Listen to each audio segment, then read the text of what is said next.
Hello everyone, I'm Forrest McFreelava, and this is Mayan Speedplay number 16. We left off finally at peace, but with a rebellion going on in South America. We do go ahead and ship some troops over to just deal with that, hopefully resolving it fairly quickly. We also do go ahead and continue our explorations of Asia. We're essentially done. We take a moment to look. The Commonwealth is still in a personal union, and England is in a war against some Europeans, so hopefully they'll leave us alone for a moment. We do go ahead and start chasing down this rebel stack. It looks like they're going to successfully take another one of our provinces, so awesome. We also get a really mediocre leader who would basically be one we could elect just in any democracy, only we won't be able to improve his stats by re-electing him, so that's cool. Hopefully we'll be able to engineer his death before the death of our really awesome king. We also go ahead and declare war on this one single Indian state, despite the fact that we have pretty high war exhaustion. It's probably going to be a short war, we can at least really hope. We also, as you can tell by the outliner, have a massive amount of rebellions in progress. So that's potentially a tremendous issue. We do go ahead and split that army up in the north. Hopefully we'll be able to divide it into two armies that will each be able to deal more or less with the rebellions that are relevant to them, really. It doesn't really have to be anywhere in particular, just the rebellions in a general sense. We do end up getting these rebellions, which is quite a problem all across Louisiana, and we have tons of forces just rebelling against us. Our forces lose against this similarly sized rebel stack despite the fact that we were defending. And that worries me just massively, because we have something like 30,000 rebels going on in Middle America.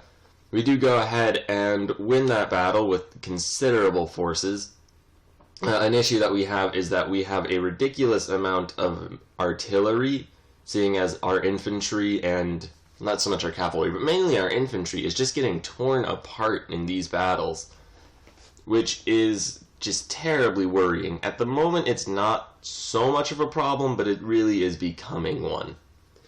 So anyway, we group our forces up. 28,000 men will almost certainly be able to deal with that, and it looks as though they are, although there is just a tremendous amount of casualties being taken. Now, this isn't entirely terrible, as a lot of our force is mercenary right now, so it won't really destroy our manpower. An ultimate objective of mine that I came up with basically at that point with all those terrible casualties is that we're going to try to get all of our mercenaries out of our artillery and cavalry corps and just destroy those units. Split everyone else up to just unsiege all of Texas right now, since that was just a tremendous catastrophe. And really, we aren't going to get rid of all those mercenary forces yet, since we do actively need them quite a bit at the moment. However, though, we did win those. We do build a lot more mercenary infantry. Hopefully that'll clean that all up. And now we do have to just start pulling forces to deal with various issues throughout. And hopefully, unfortunately, there's more rebellions. So that's a bit concerning. We do have a large force, though, and finally, thankfully, we're not actively at war, which is really the most important thing. If we were actively at war right now, then these rebellions would be a tremendous issue. So we're lucky that the Europeans have busied themselves with themselves, and even still, it's going to be a bit of a negative moment in our history, and the British are still fabricating claims against us. So now everything is perfect, but it's also not so much of a disaster. We also dropped off those troops in the south just because that's where they're going to transport, and we accidentally attacked the natives up here, or not natives, the rebels up here, which did a lot of damage to our army.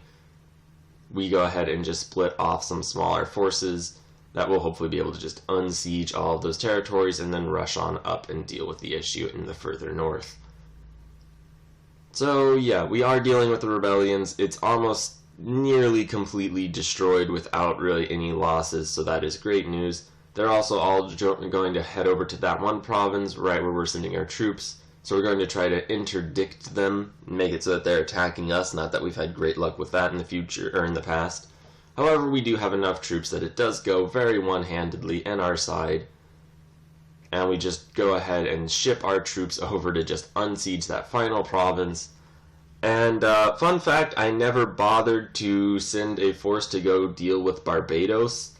That may potentially become relevant later on. Britain ends up fighting France. France is fighting Sweden and the Commonwealth, so they're probably going to lose that. I'm not entirely sure what is going to be taken from them. However, hopefully it's going to be a lot. I would really appreciate that. Well, as long as it doesn't end up going to the British, since they're also a just terrible disaster for us to deal with. And with that all said and done, we go ahead and enjoy a brief moment of relative peace. Our army is just a ridiculous degree of artillery right now, so we do raise a lot of mercenary infantry, with the general goal being to just make that a little bit less of a disaster. Can we really pull that off? Who knows? Basically, the Caribbean colonial nation declared war against Portugal, their colonial overlord, which is really fantastic. Hopefully they'll gain their independence and we'll be able to just go eat them without having to deal with any European forces. We are also now at war with Castile because we went ahead and supported the Brazilians' attempt at independence again. Just, same thing. If Castile's going to fight us, they may as well be incredibly weak. And with that, we go ahead, we build some additional forces, even still, and siege out Cusco. We're going to ship those forces down against the Castilians in a moment, since the other Castilian colonial nation did not join us this time. La Plata is against us, and we're going to just try to eat everything that we can of theirs. A decent portion of it we can't get because Castilian Brazil wants it, sort of, so we'll just let it slide. And yeah, we're going to get Cusco pretty quickly. We also have quite a lot of money, which is really awesome. Apparently our country is just pumping out the ducats, which is really great. We'll be able to pay off our loans in the relatively near future, and then we're going to build up our navy, build up all sorts of things, and just make it so that hopefully the Europeans can't just cross the ocean and try to murder us every few years. We really do need to get a massive, massive navy. The alternative is to just build up fortresses everywhere, and while that is a decent alternative, I would much rather have a more active defense. An active defense that could be used to actually attack them and generally just keep them out of our area. We do go ahead and just keep pressing forward. I haven't really been talking about the war since we're just kind of moving forward and occupying places. We do the same thing in Cusco and also get them to just reject all of their claims on places that, we can make them do that. We also need a new mission. We're going to improve our relations with Kong, and I believe I actually never get around to doing that, so that mission is going to just sort of keep hovering over the air. And alright, our forces just keep moving forward, we're coring all of the things, and just holding it all together.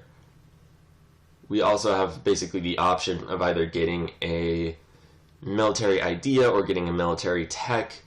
I believe we go ahead and will eventually pick a military idea, although it is potential that we got a tech. We do go ahead and finish the siege, so Castilian La Plata is entirely sieged out, and we'll hopefully be able to just declare war on this little native state, not primitive state right there. Hopefully seize it, colonize, or seize it, core it, and then be able to steal the La Platan colony that our one stack is on. We are just declaring war on various natives, as you'll notice by all of the natives who have been attacked recently. We're also making something ridiculous like 40 ducats a month after expenses. Which is just something completely ridiculous, and I am completely and totally fine with. It kind of explains why everyone wants to conquer us and take all of our lands, because we are just ridiculously wealthy. So hopefully we'll be able to move forward from here with just some tremendous level of momentum. At any rate, though, we also build up some claims against Caribas, against basically Greater Antilles region people. There's another peasants' revolt, which always happens when you're invading a colonial nation, which is just vaguely too distinctly upsetting. Luckily, Spanish Brazil or Castilian Brazil is dealing with their army, so we don't have to, and that is just completely fine with me. The Castilians stole one of our forts because we didn't have it manned, and I didn't realize they were waltzing on through our country, We do go ahead and upgrade our navy so we can get war galleons, which will hopefully be relevant for quite some time. We do also ship our armies back up north because they're going to have to deal with the Castilians.